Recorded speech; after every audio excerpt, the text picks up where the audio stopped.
रामकृष्ण हरी माऊली इथं दिंडी थांबलेली दिसते आपण आणि त्यांची मुलाखत घेऊ थोडी माऊली आणि बघू आपण माऊली कधीपासून वारी चालू आहे काय चालू आहे. जय हरी माऊली. रामकृष्ण हरी. आणि ही वारी तुम्ही कधीपासून करता? परंपरा चालू आहे. किती वर्षापासून आहे?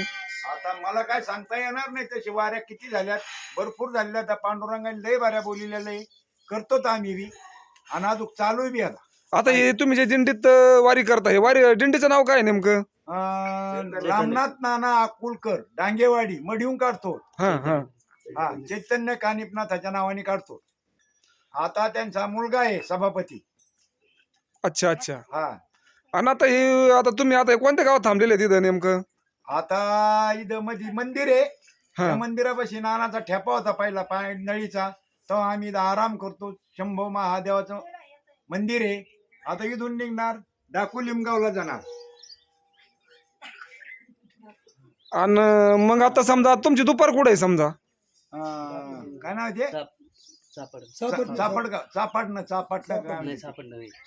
चापडगाव. हा, म्हणजे आयल्या देवीच्या गावाच्या अलीकडलं गाव त्याला चापडगाव.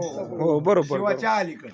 मग आता तुम्ही एवढे वय झालं तुमचे पाय दुखत नाहीत का? नाही, आता हा दुख नाही दुखत.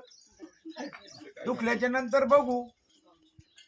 म्हणजे मला तर रांगात बी येऊ शकतो. बरं तुम्हाला आनंद वाटतो का वारी करताना? कसं वाटतं तुम्हाला? आनंद म्हणजे घरचं काही ध्यान होत नाही.